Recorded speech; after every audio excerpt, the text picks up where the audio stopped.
It's daybreak here on the Rise News. Time for the press preview. A first look at what's on the front pages as they arrive. Let's start with our sister publication, This Day newspaper. Its leading headline this morning: IG FCT Minister ramp up security in Abuja over terror threat. Some riders there launches counter-terrorism operation simulation exercise. Also instructs FCT CP to rejig strategy and puts 36 states on standby. The leading photo just below that, with the caption "Inspection Tour of Energy Park," you have the Edo State Governor, Godwin Obaseki, with the Chairman, CEO, Depart Midstream Energy Park, Dr. Akintoye Akindele. This was at the Governor's inspection of the Energy Park yesterday. More headlines: Obaseki says Nigeria will break if APC wins the 2023 presidential poll. Meanwhile, President Buhari hails Rishi Sunak, incoming British Prime Minister. Well, let's take a look at the headlines in the Punch newspaper today. Atiku, Tinubu, Obi demand security beef-off, reject campaign suspension. And also the PDP Labour Party tax security agencies on supporters' protection rallies. Float, Buhari demands action plan, Bielsa gets donation. Nigeria loses 3 million oil barrels monthly, says the federal government. And Biazani forfeits Abuja mansion's luxury cars to the federal government. And the external debt rises to $440 billion under Buhari. The Nation newspaper this morning, leading headline: 2023, Wike rejects Atiku. The Rivers governor vows not to campaign for the PDP standard bearer. Sunak becomes 5th UK Prime Minister in 7 years. More headlines: flooding, Lagos puts Ikoyi, Lekki, VI residents on the alert. Meanwhile, the federal government tackles UAE over visa ban. We'll take a look at The Guardian this morning. 2023, women threaten boycott to engage Tinubu, Atiku, Obi, others. And federal government, why we don't want Kanu release. Terror alert, experts urge federal government to tighten security around soft targets. Daily Sun this morning: tension in Abuja over U.S. terror alerts. Schools send students home, security beefed up in hotels, worship centers and markets. Meanwhile, police begin nationwide emergency counter-terrorism operations. Below that, 2023 polls, Nigeria at crossroads. That's from Ahmed Lawan. Buhari orders ministers produce flood prevention plan in 90 days. And on the foreign scene, we'll begin with the I-paper. Unite or die, Sunak tells Tories. I think that's the general story on most of the international papers. Sunak telling Tories, unite or die after coronation by MPs. Next, Prime Minister warns the failure to heal rifts would finish party. That's from the Times. And also, like Tiwali said, it cuts across all the international dailies this morning. Now, let's bring in Emmanuel Bello as we get into analysis this morning on Press Preview. Thank you for joining us, Emmanuel. And let's get into it. Security alert cuts across the major dailies today in Nigeria. The FCT, the US raising alarm about security. How bothered should we be, though the DHQ has come out to say there is no cause for alarm? Let's talk about this. Well, I think there's cause for alarm, and I think we are all feeling the impact of. I was telling Kechi earlier how my experiences today with the crisis of DHQ doing their best. There's a lot of search. It's causing a lot of traffic gridlock, and of course, nightlife is suffered seriously too now. It's affected all of that. Efforts made by the DHQ to respond to what the US is calling a very, very high alert on the possibility of an attack on not just the FCT but around the country. So while they're also doing everything to douse the tension, as it were, by talking about efforts being made, you and I know that we actually in the middle of all of this, and that while we hope and believe strongly, we support our our military, the law enforcement to be able to do the right thing. They need those kind of support from us. But beyond that, they also need some kind of way to key into efforts to safeguard our communities. It could be little efforts like just being careful, watching your back. Yesterday, schools were sending students home, all as part of the effort to minimize whatever crisis or tension that is there. But yes, the tension is on, and we can only hope that we're able to nip some of this in the bud.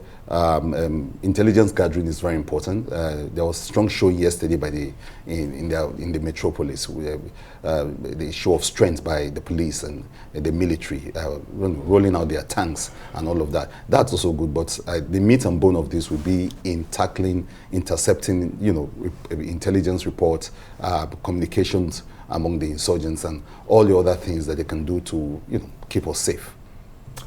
Emmanuel Bello, still on this day newspaper, the governor of Edo State, Obaseki, is talking tough at the inauguration of the Edo State PDP Campaign Council. He says Nigeria will break if APC wins the 2023 presidential poll. He goes ahead to say our heads should be examined if the party is re-elected, while insisting that only the PDP can rescue the nation. What are your thoughts on this? Well, basically, it's actually intoning what most people, I've had a lot of Nigerians saying, that look, they can't understand anybody, first on one hand, even campaigning for another 4 years or even more of the APC, considering their record. So he's saying that, look, you have to actually, he's used very colorful language there by saying you have to even examine the mental state, the sanity of anybody who is campaigning for the party or actually planning to vote in APC again.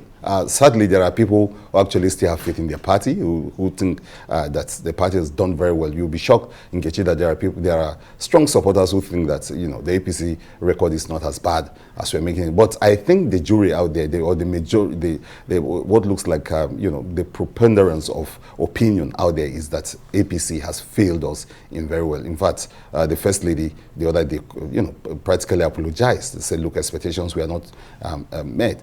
So unless the APC is ready to continue, in this line of, apologizing and talking to Nigerians, many people will think that, look, they shouldn't be given another chance to rule again. And people have a lot to point to. They have, even our first story, this is the story that we just looked at today, the crisis of security. They will point to that directly and say this party has not done its best in trying to safeguard us. The First Lady in that interview said that, look, the problem they have was expectation versus what happened. Of course, expectations are based on the promises a party is making or a government is making. The APC made a lot of promises and actually raised a lot of hopes. It was almost like Buhari had a rock star kind of image, or a messianic kind of image, someone that is coming to change those Jonathan years and bring in a new day. They call it change, but Nigerians were really, really disappointed. So Obaseki is actually latching into that to say that, look, someone needs to be examined, practically need to examine your head, whether you're actually saying to say that, look, we need a return of the APC. It's the sort of campaign that PDP is putting on very strongly and saying that, look, it is a make or my election. If APC dares come back, that this country will break into two. So those are the kind of serious campaign slogans you are hearing around the opposition, saying that, look, for a party that has practically failed in areas that it shouldn't fail at all, let's say, for instance, the area of corruption, the anti-corruption surge, or the problem of security and all of that. You can see that even the reporting that we're getting shows that there's been serious deficit in all of these areas. So opposition is saying that it will be close to madness to actually think of voting APC again or actually campaigning for it. Now, let's come to the Nation newspaper. A pretty loud headline there. Wike 2023 elections, Wike rejects Atiku. 1 minute, he's saying he has no problem with Atiku. He's all for Atiku. And the next minute, he's saying otherwise, and talking about how people disrespect Rivers State will now go and take sides with some other people, and how the state will not be campaigning for the presidential candidate of the PDP and setting up his own campaign council within the state. Let's contemplate this, Bello.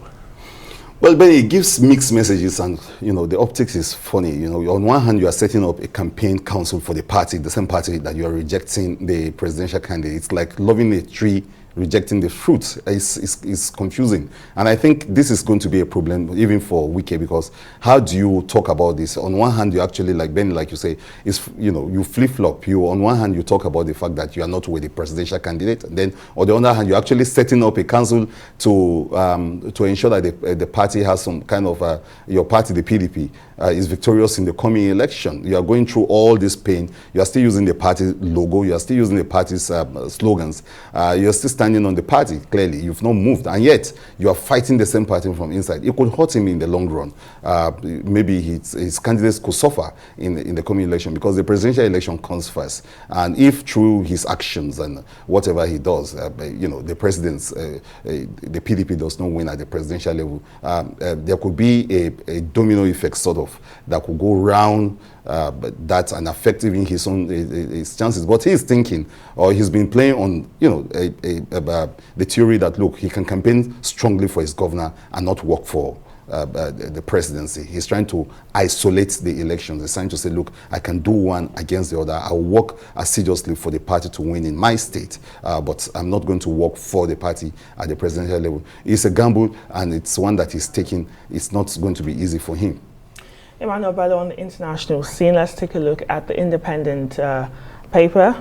Across board, Sunak becomes a PM without a single vote cast. And just under that, it says, but 400,000 join our campaign for an election. Now, I think the Independent is the only paper that didn't go that route of what Sunak is saying to the Tories, unite or die. Rishi Sunak has a lot that he has to confront.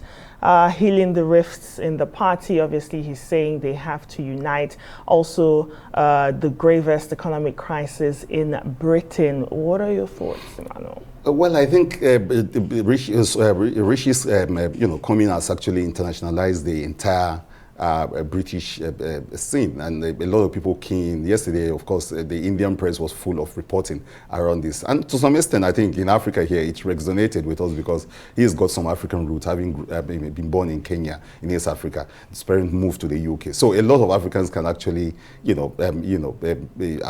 associate themselves with the story. It brings back the imagery of Obama in the US, and of course Kamala Harris as a US VP. So that's what Rishi Sunak's victory's done to many of us. Raise some kind of hopes that a man of color, or of Asian descent, can actually rise up to that kind of position in the UK. But of course, there are general talks about the challenges he's going to face now, the economy, and of course the crisis of general election. The polls are showing that, look, if there's going to be a general election today, he probably will not actually make it to the PM. But here he is. It's his moment in the sun, and the story is resonating around the world. Emmanuel Bello, thank you as always for your analysis on Press Preview. Well, that's the Press Preview, and let's hear your views on all the burning issues. Follow us on Twitter at Arise TV, and you can also join today's conversation using the hashtag AriseDaybreak.